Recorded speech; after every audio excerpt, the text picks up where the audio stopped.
পালক পনির তো অনেকভাবে খেয়েছেন, তো এইভাবে একবার খেয়ে দেখবেন। ভাত রুটি সব কিছুর সঙ্গে অসাধারণ লাগে। নমস্কার বন্ধুরা, আজকের রেসিপি পালক পনির একদম অন্যরকমভাবে বানিয়েছি। আশা করি আপনাদেরও ভীষণ ভালো লাগবে। চলুন রেসিপিটা দেখে নেওয়া যাক।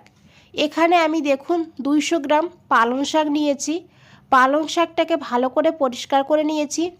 আর পালং শাকের ডাঁটাগুলো কিন্তু নেওয়া যাবে না, তো এইভাবে শুধু পাতাগুলোই নিতে হবে। তারপরে পালং শাকটাকে খুব ভালো করে ধুয়ে নিয়েছি আর জলটাকে ঝরিয়ে নিয়েছি। আর তারপরে পালং শাকটাকে এইভাবে একদম ঝিরিঝিরি করে কেটে নেব। তো যতটা পারা যায় এইভাবে ছোট ছোট করে কেটে নিতে হবে। আর পালং শাকটাকে এখানে দেখুন কেটে নিয়েছি। এখন একটা প্লেটে নিয়ে নিয়েছি। কিছুটা পালং শাক আমি এইভাবে একটা বাটিতে রেখে দেব আলাদা সরিয়ে। আর বাকি পালং শাকটা এইভাবে হাত দিয়ে ডলে ডলে হালকা জলটা বের করে ফেলবো। পালং শাকেও কিন্তু প্রচুর জল থাকে, তো এইভাবে হালকা হালকা আমি জলটা বের করে দেব। একদম জল বের করব না, মানে হালকা করে চেপে হালকা করে জলটা বের করতে হবে। তো দেখুন কতটা জল বের হয়েছে। এই জলটা কিন্তু ফেলবো না, জলটা রেখে দেব, রান্নায় ব্যবহার করব। তো এখানে আমি 100 গ্রাম পনির নিয়েছি। পনিরটাকে এইভাবে গ্রেট করে পালং শাকের ভেতর দিয়ে দিতে হবে। এইভাবে একবার বানিয়ে খেয়ে দেখবেন, দারুণ লাগে খেতে। আর নিরামিষ দিনে এই রেসিপিটা থাকলে তাহলে কিন্তু এটা দিয়েই সবাই খেয়ে নেবে। তো দেখুন পনিরটাকে আমি গ্রেট করে নিয়েছি। তারপরে নিয়েছি অল্প করে একটু জিরের গুঁড়ো, অল্প করে একটু লাল লঙ্কার গুঁড়ো। তো ঝালের পরিমাণটা কিন্তু আপনারা এখানে বাড়িয়ে দিতে পারেন বা কমিয়েও দিতে পারেন। আর তাছাড়া কাঁচা লঙ্কা কুচিও কিন্তু দিতে পারেন। তারপরে দিয়েছি এখানে হলুদের গুঁড়ো অল্প করে, আর দিয়েছি গরম মশলার গুঁড়ো অল্প করে। দিয়েছি এখানে 2 চামচ বেসন। বেসনটা খুব বেশি দেবেন না, এইভাবে 2 চামচই দেবেন, তাহলে শুধু বেসনেরই টেস্ট পাবেন, পনিরের টেস্ট পাবেন না। তো এইভাবে এখন হাত দিয়ে চেপে চেপে মেখে নিতে হবে। তো দেখুন বন্ধুরা, এইভাবে আমি হাত দিয়ে চেপে চেপে মেখে নিয়েছি। আর এটা কিন্তু একটু ডোর মতন হয়ে গিয়েছে। তো এখন এখানে দিয়ে দেবো লবণ।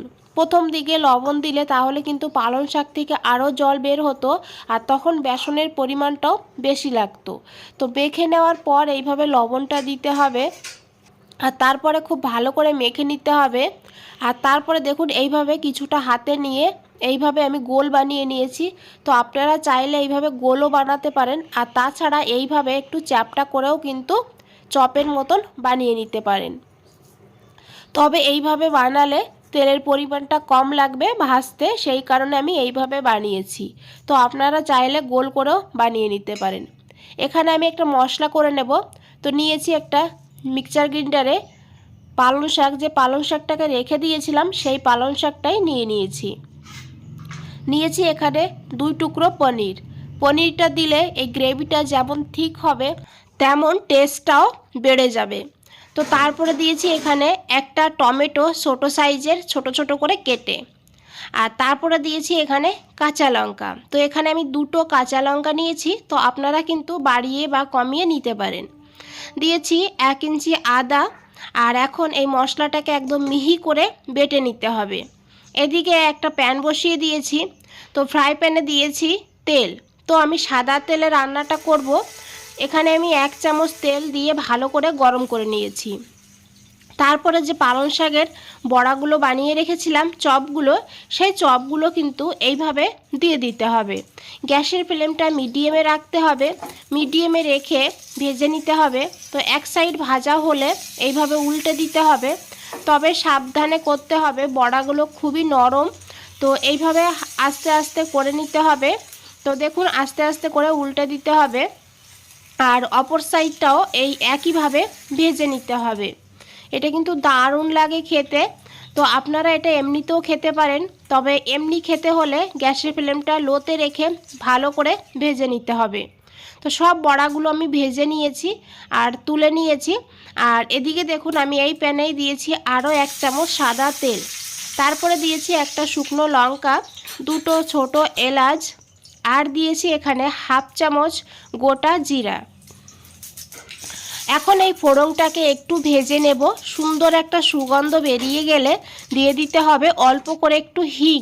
যেহেতু নিরামিষ করেছি তাই একটুখানি হিং এখানে অ্যাড করে দেব। তো আপনারা এখানে পেঁয়াজ রসুন ব্যবহার করতে চাইলে তাহলে এই সময় একটা পেঁয়াজ কুচিয়ে ভালো করে ভেজে দিয়ে দিতে পারেন। আর এই মশলার সঙ্গে একটু রসুন, 4-5টা রসুন দিয়েও পেস্ট করে নিতে পারেন, তাতেও কিন্তু টেস্টটা খুব ভালো হবে। তো দেখুন মশলাটা আমি দিয়ে দিয়েছি, দিয়ে ভালো করে এইভাবে 2 মিনিট কষিয়ে নিতে হবে, যাতে এই টমেটো আর আদার গন্ধটা চলে যায়। তো দেখুন বন্ধুরা, মশলাটাকে কিন্তু কষিয়ে নিয়েছি আর মশলা থেকে তেলও ছাড়তে শুরু করে দিয়েছে। তবে এখানে কিন্তু নাড়তে হবে, নাড়া বন্ধ করা যাবে না, কারণ পনির দেওয়া আছে, না হলে নিচে লেগে যেতে পারে। তো তারপরে দিয়েছি এখানে হাফ চামচ কাশ্মীরি লঙ্কার গুঁড়ো, আর 1/4 চামচ দিয়েছি হলুদের গুঁড়ো, আর দিয়েছি 1/4 চামচ জিরের গুঁড়ো, আর দিয়েছি এখানে পরিমাণ মতন লবণ দিয়ে খুব ভালো করে মিশিয়ে নিয়েছি। তারপরে দিয়েছি এখানে পালং শাকের জল, যে পালং শাকের থেকে জলটা বের করে রেখেছিলাম সেই জলটা দিয়ে দিয়েছি, আর দিয়েছি মিক্সচার জার ধুয়ে একটুখানি জলটা দিয়ে এখন মশলাটাকে খুব ভালো করে কষিয়ে নিতে হবে। মশলা থেকে যত সময় না তেল বের হচ্ছে তত সময় কিন্তু মশলাটাকে ভালো করে কষাতে হবে। তো দেখুন বন্ধুরা, মশলাটা কিন্তু খুব সুন্দর এখানে হয়েছে। তো এইভাবেই খুব ভালো করে মশলাটাকে কষিয়ে নিতে হবে। দিয়েছি এখানে হাফ চামচ চিনি, চিনিটা দিলে টেস্টটা ব্যালেন্স হবে, চিনিটা কিন্তু অবশ্যই দিতে হবে। দিয়েছি 1 চামচ কাসুরি মেথি দেওয়ার কারণেও কিন্তু এর টেস্টটা আরও বেড়ে যাবে। তো দেখে বুঝতেই পেরেছেন মশলাটা কত সুন্দর লাগছে দেখতে এখানে। তো মশলাটা যত ভালো হবে এই রান্নার স্বাদটাও ততই ভালো হবে। তো দেখুন বন্ধুরা, মশলার থেকে পুরো তেল ছেড়ে দিয়েছে। তো এখন দিয়ে দিতে হবে জল। তো এই বাটিরই 2 বাটি আমি জল দেব। তো অবশ্যই গরম জল দিতে হবে, আর জল দিয়ে ভালো করে মিশিয়ে নিতে হবে। আর এখানে কিন্তু আপনারা গ্রেভি যেমন রাখবেন সেইভাবে জল দেবেন। আর এটা কিন্তু এমনিতেও ঠিক হয়ে যাবে, পনির দেওয়া আছে, পালং শাক দেওয়া আছে, সেই কারণে তো আমি যেমন ঝোল রাখবো সেই বুঝে কিন্তু জলটা দিয়েছি। এখন খুব ভালো করে মিশিয়ে নিয়েছি, আর তারপরে 2 মিনিট এইভাবে কিন্তু ফুটিয়ে নিয়েছি। 2 মিনিট ফুটিয়ে নেওয়ার পর এখানে দিয়ে দিয়েছি পালং শাক আর পনিরের বড়াগুলো। তো এইভাবে দিয়ে দিয়েছি সবগুলোই, আর দিয়ে এইভাবে ভালো করে একটু গ্রেভির সঙ্গে মিশিয়ে নিতে হবে। এখন লো টু হাই ফ্লেমে এইভাবেই রান্না করে নিতে হবে, আর ঢাকা দেওয়ার দরকার নেই, ঢাকা না দিয়েই এইভাবে কিন্তু রান্না করে নেব 4 থেকে 5 মিনিট। তো দেখুন বন্ধুরা, এখানে 5 মিনিট হয়ে গিয়েছে। তো গ্রেভি যতটা দেখছেন এতটা কিন্তু থাকবে না, এটা কিন্তু ঘন হয়ে যাবে। তো সেই কারণে আমি গ্যাসের ফ্লেমটা এখন অফ করে দেব। দিয়েছি 1 চামচ ঘি আর একটু ধনেপাতা কুচি দিয়ে 5 মিনিটের জন্য স্ট্যান্ডিং টাইমে রেখে দিয়েছিলাম। তো আশা করি দেখে বুঝতেই পেরেছেন কতটা লোভনীয় লাগছে। এটা কিন্তু দারুণ হয় খেতে, একবার হলেও বানিয়ে দেখবেন। বন্ধুরা, রেসিপিটা ভালো লাগলে অবশ্যই একটা লাইক করে দেবেন। আর নতুন বন্ধুদের বলছি, চ্যানেলটা এখনও সাবস্ক্রাইব করে না রাখলে চ্যানেলটা সাবস্ক্রাইব করে পাশে থাকুন, নিচে বেল আইকনটা আছে প্রেস করে রাখুন।